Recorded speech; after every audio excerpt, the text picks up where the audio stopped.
Hey guys, Hyde here with another Division build video for you. Today we're going to be talking about a healer build. So I'm going to go ahead and get started. As you can see right from the get-go, we're sitting at 222,000 DPS, 398,000 toughness, and then 193,000 skill power.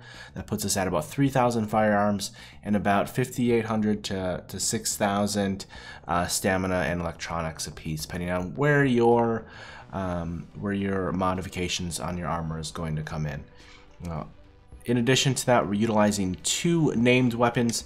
First one will be the Liberator. It has Competent on it, which increases your weapon damage by 10% after using a skill. With a skill build, you're going to be utilizing that a lot. And then it also has Talented, and killing a target with this weapon increases your skill power by 15%. So we'll get an extra 15% boost on our skill power if we kill a target. Just be aware that a target can be anything. It doesn't have to be an NPC, it doesn't have to be a player. It can be a turret, it can be a seeker mine, and obviously NPCs and players are going to work with that as well. Our pecan has Swift and Destructive. Obviously I don't have those talents unlocked, but I did roll Competent on it. The reason why I like the pecan is it's an RPK style weapon. It has a high damage, high RPM, but what's unique about the RPKs is they have some of the best hipfire accuracy in the game. So with the Dark Zone, you're doing a lot of hipfire. That's really where I play most of the time. So my focus is on what's going to help me A, survive, or B, kill that other player. And having a weapon that has some really good hipfire is going to help me do that. As you can see, the gear set that we're using is Reclaimer. 2-stat bonus is consumable duration is increased by 50%. 3-set bonus is your support station duration is increased by 50%. And the 4-piece bonus will be any consumables or special ammo that you use are A, not consumed, and B, it is going to go across your entire team, your entire group. So if you have 3 people in your group, those 3 people, they are going to get those consumables as well. In addition to that, we're utilizing a rapid chest piece. The rapid decreases the cooldown for healing skills by 15%. This is definitely going to be valuable to you. You're going to see that 15% is going to add up really quick, and you want to make sure you have as much cooldown reduction as you possibly can get, really, just because a heal going off can definitely be the difference between life and death. So you want to make sure that you have as much cooldown reduction as possible. In addition to that, we have a specialized backpack. It adds 200% of firearms and stamina to your skill power, increasing it even further. Now, if we scroll down and we look at where my armor sits, it's pretty standard, 52.71% damage mitigation. So that works out pretty well. I don't really have much for exotic damage resilience on this build. It just I didn't roll with it. I focus on some other things, some health. I focused on ensuring that if I could get it some enemy armor damage or anything along those lines as well. Looking at our skills, I like to use the overheal. I find it to be the most valuable because it keeps me alive, which then allows me to utilize my support station more. But the self-heal on the overheal is 168,000, as you can see. We also have 93,000 for the ally heal, and then a 34-second cooldown. If you wanted to, you could utilize some of these other ones. The ally heal for the defib is quite high, as you can see, 206,000. And then for the booster shot, we're at 112 across the board. So some good heals across the board with this. You kind of utilize whatever you want.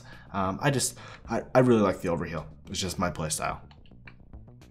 Our support station does quite well. I like to use the pillbox just because there's plenty of Firecrest users out there.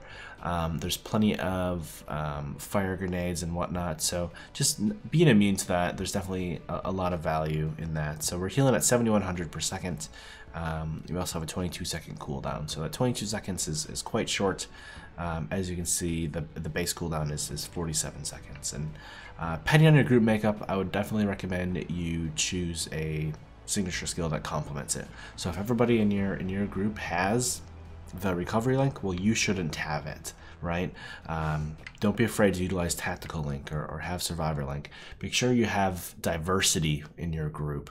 And that's really what this whole build is about, right? Because everybody right now is running Alpha Bridge. So how can you separate yourself in a group environment? How can you ensure that when your group goes manhunt, that you guys survive? And it's having a build like this in your group that can keep everybody alive. In terms of talents, I am running Triage, Heal an Ally with a skill to reduce skill cooldowns by 15%, so that's another reduction there. You'll find that quite helpful. Critical Save, another good one. So if you get really low on health, don't pop a heal, pop a medkit. And the reason for that is this talent right here. Critical Save will reduce or increase your damage resistance by 40% for 10 seconds. So you pop that medkit, and then if need be, pop that heal. But be sure you always pop a medkit first if you reach low health. We're also running Combat Medic. This can be seen as another group heal. So anybody that's within 20 meters from you, anytime you use a medkit, they're going to get a 40% heal off that as well. So there's a lot of value in that. If your teammates are on cooldown with their heal, they can ask for a Combat Medic. So if you're low on health, you can pop that medkit. It's going to heal them. It may save their life. In addition to that, we are running Strike Back, which is reach low health to reduce active cooldowns by 20%. So as I said, cooldown reduction is going to definitely be something that you're going to want to focus on. And you'll do that for the entire team by utilizing your soda. You can also utilize your canned food if you really are in a sticky situation, you need a lot of healing.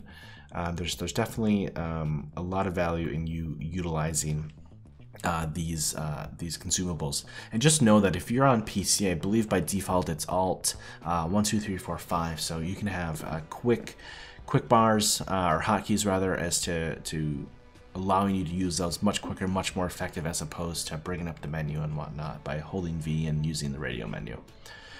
In terms of my talents, the performance mods that I have on these gear items, we mainly focused on the support station. So I did healing speed for a couple of them, and then I also did range on 2 of them. So you can see the range is relatively good. It's not bad.